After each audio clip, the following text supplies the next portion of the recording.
Okay, so next we're looking at a task 1 type question. It's everyone's favorite pattern, the map pattern. I think a lot of candidates don't practice talking about maps because they think it's statistically the least likely to come up. You know, it's usually a graph or a table, followed by next most common is a process, and then maps just don't come up that often. But I think it's really good to practice how to answer map questions just because I feel like they're some of the easiest ones to do. So if you get a map, you're really lucky because there's usually, you can use the same pattern to talk about most maps because they're usually showing the same thing, which is something's gone from few buildings to a lot of buildings, or something's gone from being rural to urban. So if you're really confident on your map questions and you're lucky enough for one to come up in your test, it's really easy, I think, to get a much higher score than with talking about graphs or tables, which can be a bit more tricky to talk about, and it depends really on the type of table you've been given.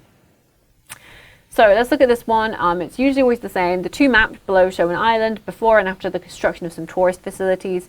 Summarize the information by selecting and reporting the main features and make comparisons where relevant. Okay, so this is the sort of key to task 1, is they really want to see you comparing between the 2 maps. Okay, so the first thing you want to do is obviously you want to take a look at your maps and see what's going on. All right, so these maps don't actually have years, they just have the before and after. So they're not telling us, like, you know, 1918 and 2000. So there's no specific years we want to talk about, but we know that we want to be talking about change over time. Okay, so we want to be using those tenses that are showing that something happened in the past and then it changed. All right, so we can see on the island at first, there was nothing built on this island at all. It was just trees. So this is something we would call this undeveloped. Okay, so there's no human construction. And then we take a look at the after, and we can see that they've made accommodations have come on the island. We've got 2 groups of accommodations. We've now got a restaurant. We've now got a pier for sailing, which has been built. And there's now swimming being allowed on the beach. Okay, so when I'm comparing these maps, you want to sort of be picking out, okay, what are the 3 features that I'm going to talk about? Okay, and we need to have something that we can compare. Okay, so probably the first big thing I would talk about is going to be they're building accommodations. We've got 2 big groups of accommodations being built, so that would probably be one thing I would want to talk about.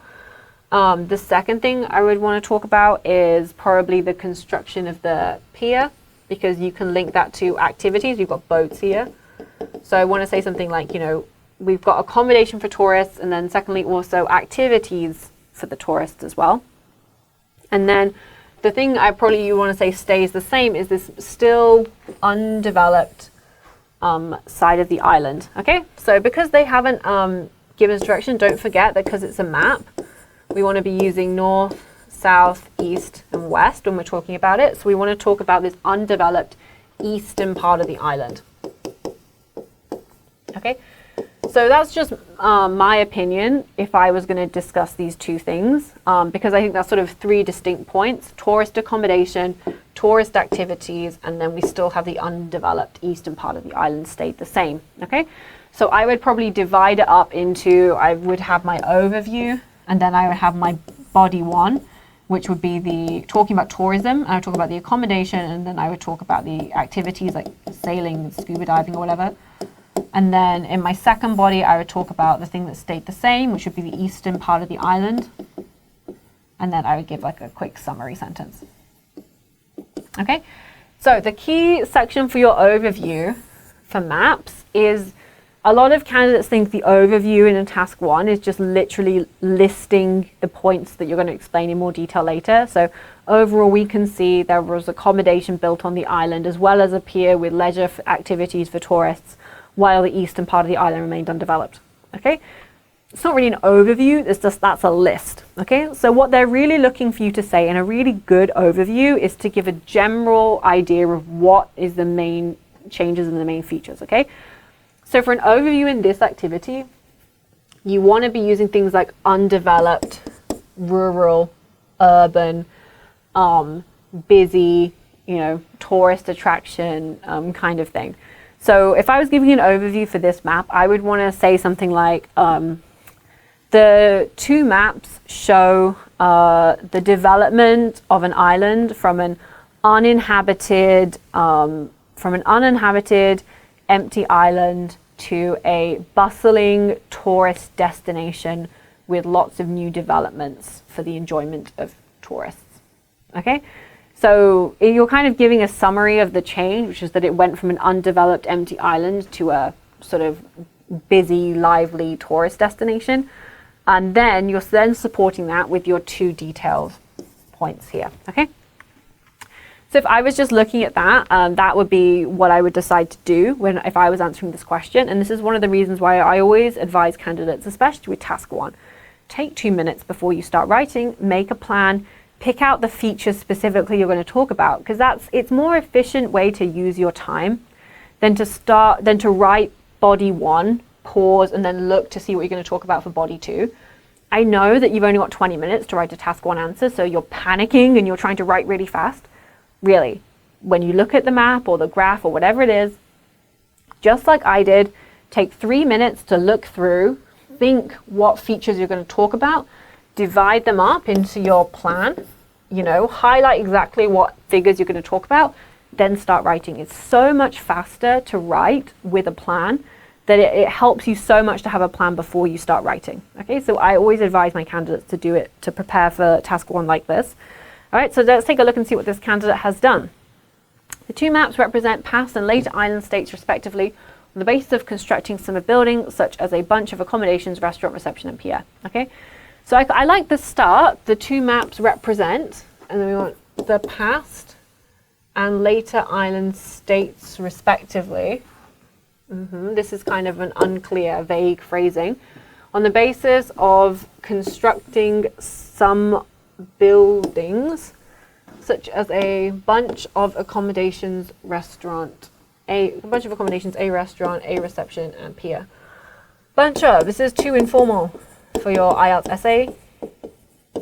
Want to use more formal language, such as a group of accommodations, or such as a large amount of accommodation, something like that. So what this candidate has done is they've kind of done what I said not to do, which is kind of just list the changes that they're going to talk about in more detail.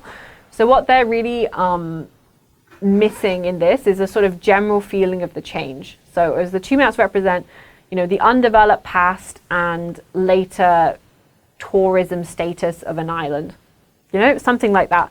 That's what they want to see in an overview. So I think this is okay. They've got these two sections here, states respectively on the basis of constructing. This is just unclear grammar to me, and I'm not really following what this candidate's trying to say.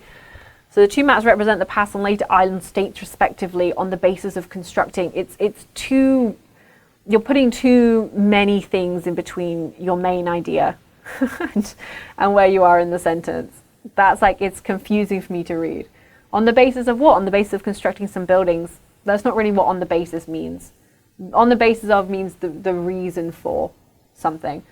So I didn't go to the party on the basis that I hate him, or I said I wouldn't marry him on the basis that he doesn't have a job and no money, So it's not really say on the basis of constructing some buildings. It doesn't really make sense in this context. So let's take a look on. Overall, above the middle line, you want to use, like I talked about, north, south, east, west, okay, rather than middle. And it's better to talk about the center. It's more formal than saying middle. The establishments are rarely implemented on the eastern area, rather on middle and west. Okay, the establishments were rarely implemented on the east. Okay, so they're trying to say the eastern area remains undeveloped.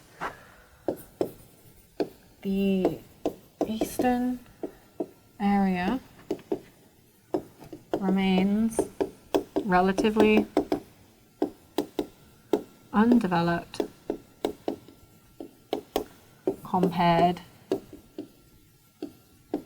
to the western and central areas or sections. Okay? Rather it is on middle and west. On the middle and west areas, in the middle and west sections, something like that. Each map is shown on a bar in scale of 100 meters, and there are nothing but palm trees on the island before construction. This part of information you don't need to tell me. You know, this is unnecessary information that you don't need, because you're just describing the picture. You know, I can look at the map and I can say, yes, there's the scale of 100 meters, but it's not significant. You're not telling me anything about it. This is the issue of just describing the picture as opposed to offering any kind of analysis or commentary. There were nothing but palm trees on the island before construction, okay? However, the groups of lodgings are now located on left side and center. So again, left side, we need to be using directions. In the center of it, okay, I'm guessing the island containing 6 and 9 cottages severally. I think this is an incorrect word here. And joining themselves by footpath and joined together by a footpath. There are also convenient structures such as, or for example, a restaurant and reception between 2 house villages. Okay, they're describing the map, but I don't feel that there's not much comparison going on. They have one comparison here, where they're saying it was undeveloped, and then now there's lodgings, but there's not a lot of comparison going on. And the second thing, sorry, I'm gonna sneeze again. Sorry.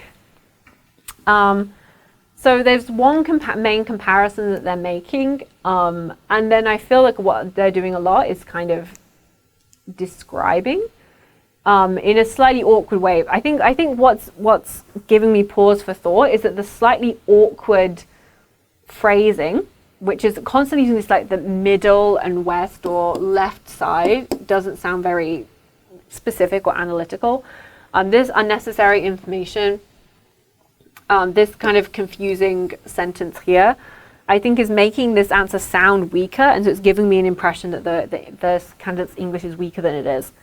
So if you look at the next one, given its scale, the length of this island is approximately 200 meters on the left, including the beach on the left. Okay, so this actually would have been better. You know that sentence I said they didn't need? Should be in this paragraph because it's linked to the length of the island.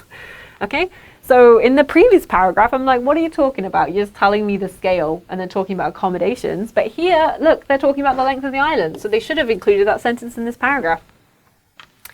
More or less, including the beach at the west of the island. Moreover, vehicle tracks cross the center of the island connecting the restaurant, reception, and pier from north to south. Okay, that's a much better sentence, okay? What I'd want you to do here is make a comparison. Okay? Moreover, vehicle tracks now cross the center of the island, connecting the restaurant, reception, and pier from north to south, and then this way you can do the comparison. You know, whereas previously the island had no transportation links, or you can say had no provision for vehicles. Okay, so then you've said, and then this is where we're getting comparisons. Okay, you're comparing and you're getting in more grammar, more comparison language, more vocabulary. Okay. In addition, people are able to swim on the West Beach. All right. So my question is, this is coherence and cohesion. How has this candidate decided to divide up the information they're giving me? Okay. So you remember when I talked about my plan and I said, if I would just, you know, my opinion, I was going to talk about things to do with tourists, accommodation activities, and then the second thing would be talk about the undevelopment of the eastern part of the island. I'm just like, I was going to divide it into paragraph 1, things that changed, paragraph 2, things that stayed the same. You know what I mean? Or like tourist things and then non-tourist things. So if we look at what this candidate is talking about, this paragraph, they've talked about the eastern area is undeveloped, the scale of the map, the lodgings, the footpath, and the restaurant and reception. Okay. Then in the second paragraph, they've talked about the size of the island and roads, and people are able to swim on the beach. So it's all changes, and it's all just like listing. Why has this candidate chosen to split this into 2 paragraphs? You know, it's just a list of information. It could as well be 1 paragraph. So what you want to see for coherence and cohesion, they want you to see you've logically structured your information. This is why planning is so important, okay? So this candidate could have decided to split the information up into, because they could have done things that changed. They could have done the cottages, the convenience structures, and the roads all together under things that changed. Then they could talk about things that didn't change. So they could talk about the length of the island, and then they could talk about the less development in the eastern area, okay? And so that would have been a much more logical division of the information. But when I'm reading it now, I'm just thinking like, why did they choose to start a new paragraph? What's the new idea? So when you're learning how to write essays in school in the UK, the thing the teacher always says, new idea, new paragraph. So your paragraph should make sense because it's you expressing a new idea, okay? This candidate isn't really expressing a new idea. They've just taken a break, started a new paragraph, and again, talking about things, you know, that have also changed. So that would be my biggest feedback for this candidate. It's like, before you start writing, you know, note down the changes or the similarities you're going to talk about. Think about how you're going to split them up, okay? So you could talk about, you know, you could, even if you didn't want to talk about the eastern part of the island, you could talk about accommodation facilities and convenience facilities. So you could talk about the pier and the swimming in one paragraph, which is changes, versus the accommodation and reception, you know, is another change. You could talk about changes that happened on the east of the island versus changes that happened on the west of the island, you know. You just need to have some way that you've divided it up into some kind of logical structure. Okay, so this is not what this candidate has done. Okay, so if I was going for task achievement, I think I would want to go for a 5, just because I felt the overview was lacking, and I felt that they sort of had they hadn't really developed their comparisons enough. They didn't do enough comparing. Coherence and cohesion, I would also put it a 5. Like I just talked about, they used paragraphing, but it wasn't logical in the fact that there wasn't a particular reason why they paragraphed it in a particular way. And I wanted to see more linking between ideas, or some idea of why you'd split the information like they had. In terms of vocabulary, I would mark them down because they're not consistently using north, south, east, and west, which is what you need to do when you're talking about a map. I know you're trying to paraphrase, you want to say left side, right side of it. That's not the technical map language. Map language, center, north, south, east, west. Okay? So I would want to give them a 5 for vocabulary. And I think probably the same for grammar, just because there were a couple of times where I felt like it was a little bit unclear, and like this instance here where it was unclear for me what they were trying to talk about. So for me, I think overall as I'm reading it, I'm like, this is a solid 5 task 1 essay. And there's so many things that sort of easily could be improved. First off, I just talked about it for about 5 minutes. How do you divide up your information? Second thing, write a much stronger overview that gives a summary of the changes without specifically just listing through them all, okay? It's a difficult skill to get, but that's why it gets you the higher band achievement, because it's a more difficult skill. So that's something I would practice more for this candidate. And I think if they improve those sections, I think overall it would be a much stronger essay.